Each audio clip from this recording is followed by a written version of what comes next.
नमस्कार, मैं हूं पूजा सिंह और आप देख रहे हैं बुलंद आवाज पूजा सिंह के साथ। स्वागत है आप सभी का आज के इस नए वीडियो में। दोस्तों, कल से मेरठ लगातार सुर्खियों में है।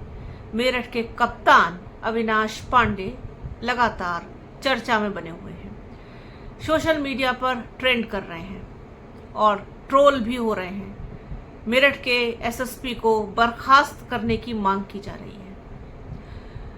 पूरा मामला यह है कि कमिश्नरी गेट पर दलित समाज के लोग बड़ी संख्या में पहुंचे और उन्होंने वहां पर धरना प्रदर्शन किया। हालांकि उन लोगों का कहना है कि वो बहुत शांतिपूर्ण तरीके से सब कुछ कर रहे थे और वो डीएम से मिलने के लिए जाना चाहते थे। वहां अंदर जाने की अनुमति नहीं मिली तो वो कमिश्नरी गेट पर ही बैठ गए। इसके बाद वहां पर रोड है, क्योंकि रोड पर ही कमिश्नरी गेट है तो पूरी रोड ब्लॉक हो गई। उसके बाद जैम जैसी स्थिति हो गई। वहां से उन लोगों को हटाने के लिए पुलिस को बल का प्रयोग करना पड़ा, लाठी चार्ज करना पड़ा और एसएसपी मेरठ के कुछ वीडियोस वायरल हो गए जिसमें वो थप्पड़ बरसाते हुए दिखाई दे रहे हैं लोगों पर। इसके बाद उन्होंने रवि गौतम नामक एक युवक को बंदी वाहन जो होता है उसके अंदर जाकर के उसको थप्पड़ मारे और पिटाई की उसकी, और वो वीडियो वायरल हो गया। जिसके बाद लगातार मेरठ के कप्तान को बर्खास्त करने की मांग की जा रही है। ललिता गौतम हत्याकांड क्या है पूरा मामला, आइए आपको बताते हैं कि मई के महीने में ललिता गौतम जो दलित समाज से आती है युवती, उसका अपहरण हो गया था। वो लापता हो गई थी 15 मई को, टीपी नगर क्षेत्र के रहने वाली। जिसके बाद 17 मई को रोहटा क्षेत्र से उनका शव बरामद हुआ था। पुलिस ने मुख्य आरोपी को 24 घंटे के भीतर गिरफ्तार कर जेल भेज दिया था, जो मृतका का पूर्व परिचित था। सीसीटीवी फुटेज में मृतका उसके साथ मोटरसाइकिल पर जाती दिखी थी। इसके अलावा साक्ष्य मिटाने और आरोपी को शरण देने के मामले में 2 अन्य लोगों के खिलाफ भी मुकदमे में धारा बढ़ाई गई थी। लेकिन जो पीड़ित परिवार है उनका कहना है कि पुलिस ने इसमें बहुत गंभीरता के साथ विवेचना नहीं की और हम संतुष्ट नहीं हैं। थोड़े दिन पहले ही उन्होंने कहा था कि हम पुलिस की कार्रवाई से संतुष्ट हैं पूरी तरीके से, लेकिन कल जो कुछ हुआ वो उसके पीछे ये पूरी कहानी बताई जा रही है कि कुछ लोगों ने पीड़ित परिवार को बरगलाने की कोशिश की, उनको उकसाने की कोशिश की, जिसकी वजह से ये पूरा मामला हुआ। धरना प्रदर्शन जैसी स्थिति हुई और इतना सब हौच पौच हो गया और लाठीचार्ज पुलिस को करना पड़ा, बल का प्रयोग करना पड़ा। एसएसपी मेरठ को भी बहुत ज़बरदस्त एक्शन में आना पड़ा और जिसके बाद से वो लगातार निंदा का शिकार हो रहे हैं। अब मेरा जो मकसद यहाँ पर वीडियो करने का है वो ये है, क्यों ये सारा मामला वो मैंने आपको बताया।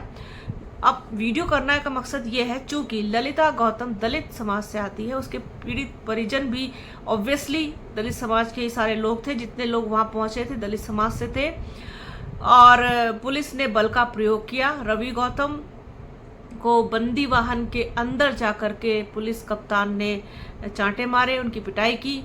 इसके बाद अखिलेश यादव जो समाजवादी पार्टी के मुखिया हैं, उनका एक्स पर पोस्ट आ गया, फौरन ही शाम को ही आ गया। उसके बाद आज़ाद समाज पार्टी के मुखिया हैं चंद्रशेखर आज़ाद, उनका भी पोस्ट आ गया और आम आदमी पार्टी ने भी इस पूरे कृत्य की घोर निंदा की। लेकिन बड़ा सवाल ये है कि अब तक बसपा चुप क्यों है। बसपा की तरफ से बसपा सुप्रीमो मायावती, बसपा मतलब बसपा सुप्रीमो मायावती, बसपा सुप्रीमो मायावती की तरफ से अभी तक कोई पोस्ट क्यों नहीं आया है। उन्होंने इस पूरे कृत्य की अभी तक कोई चर्चा क्यों नहीं की है, इस पूरे मामले पर उन्होंने अपनी टिप्पणी क्यों नहीं दी है। ये खामोशी क्या कहती है, क्यों है ये खामोशी। और जिस तरीके से तमाम लोग पूरे प्रकरण में मेरठ के कप्तान को बर्खास्त करने की मांग कर रहे हैं, मेरठ पुलिस की निंदा कर रहे हैं, अभी तक बसपा सुप्रीमो मायावती ने कोई कहना चाहिए कि एक एक्शन नुमा टिप्पणी क्यों नहीं की है। दलित समाज के मामले को उठाना, दलित समाज के मामले को बोलना, ये एक जिम्मेदारी के साथ साथ नैतिक कर्तव्य है बसपा का। उसमें कैसे चूक गई बसपा? क्या किसी ने खबर नहीं दी? क्या किसी ने सूचना नहीं दी? मुझे तो नहीं लगता। मैं कल से इस पूरे मामले को, पूरे प्रकरण को देख रही हूँ।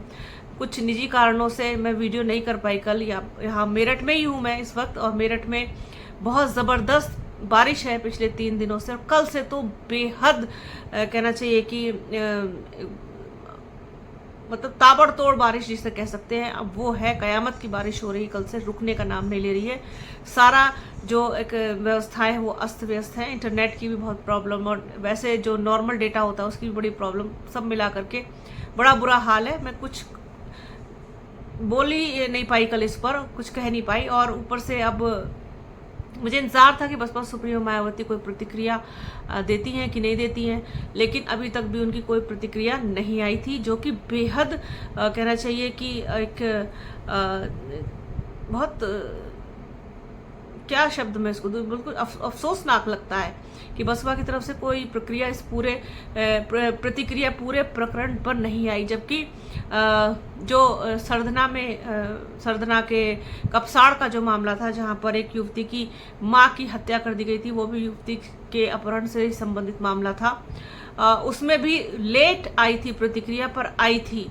लेकिन इस वाले मामले में प्रतिक्रिया नहीं आना, पश्चिमी उत्तर प्रदेश जो कि बसपा का गढ़ है, बसपा के वोटर्स का गढ़ है, और एक बड़ी संख्या में बसपा के सपोर्टर्स यहाँ रहते हैं, तो पश्चिमी उत्तर प्रदेश वैसे ही अपने आप को उपेक्षित सा महसूस करता है बसपा की तरफ से, क्योंकि अभी तक आप देख ही रहे हैं कुछ भी इस तरीके से हुआ नहीं। हालांकि सहारनपुर में कुछ प्रत्याशी और ये सब चीज़ें चली थी, उधर सरधना में भी कुछ हुआ, लेकिन बड़े पैमाने पर जिस तरीके से होना चाहिए था वो नहीं हुआ है।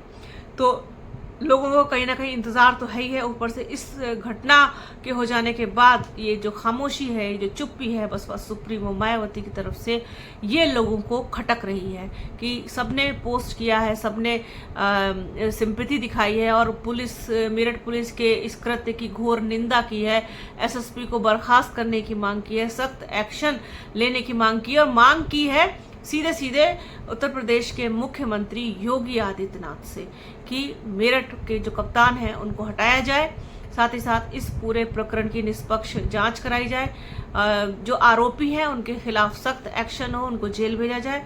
तमाम चीज़ें हैं, लेकिन अभी तक भी कोई संज्ञान इसका बसपा सुप्रीमो मायावती ने नहीं लिया है, जो कि बेहद चिंता का विषय है।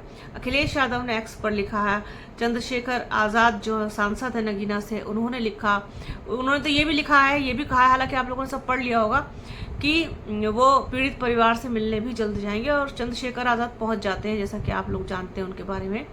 हालांकि बसपा को इस मामलों में कोताही नहीं बरतनी चाहिए। अपना डेलीगेशन है वो भेजना चाहिए। ख़ास तौर पर अगर आकाश आनंद को वो भेजें तो बहुत चीज़ें जो हैं वो संभल सकती हैं, लेकिन अभी तक फिलहाल ऐसा कुछ नहीं हुआ है। एक प्रतिक्रिया भी एक्स पर नहीं आई है। आखिर क्यों इस पूरे मामले में बसपा की तरफ से इतनी लापरवाही बरती गई, ऐसा क्यों हुआ, ये बहुत गंभीर चिंता का विषय है। हालांकि ये लापरवाही कपसाड़ वाले मामले में भी हुई थी, लेकिन फिर भी उन्होंने ट्वीट अगले दिन कर दिया था। ट्वीट अब की बार नहीं किया है, उसके पीछे का कारण वही बेहतर जानती होंगी, लेकिन लोगों को इंतजार था, और कहीं ना कहीं बसपा के लिए भी अब नाराजगी देखने को मिल सकती है इस पूरे मामले में, इस पूरे प्रकरण में। बेहद संगीन मामला है, और बहुत ही ज़्यादा इस पर लोगों की प्रतिक्रियाएं भी आई हैं। मेरठ पुलिस ने जिस तरीके का बर्ताव किया है उन लोगों के साथ, पीड़ित परिवार के साथ, उसके बाद से तो लगातार मेरठ पुलिस की जो है एक निंदा हो रही है चारों तरफ। सोशल मीडिया भरा पड़ा है इस वक्त, तो देखते हैं क्या कुछ होता है आगे। फिलहाल आज के वीडियो में इतना ही। वीडियो को पूरा देखिएगा, शेयर कर दीजिएगा, बने रहिए हमारे चैनल के साथ। चैनल को लाइक शेयर सब्सक्राइब कीजिए, बेल आइकन घंटी जैसी आकृति ज़रूर दबाइएगा, जिससे कि आने वाले वीडियो का नोटिफिकेशन आपको मिल सके। अपना और अपनों का बहुत ख्याल रखिए। जल्द मिलूंगी आपसे एक नए वीडियो में, एक नए मुद्दे के साथ, एक नई चर्चा में। तब तक के लिए जय हिंद।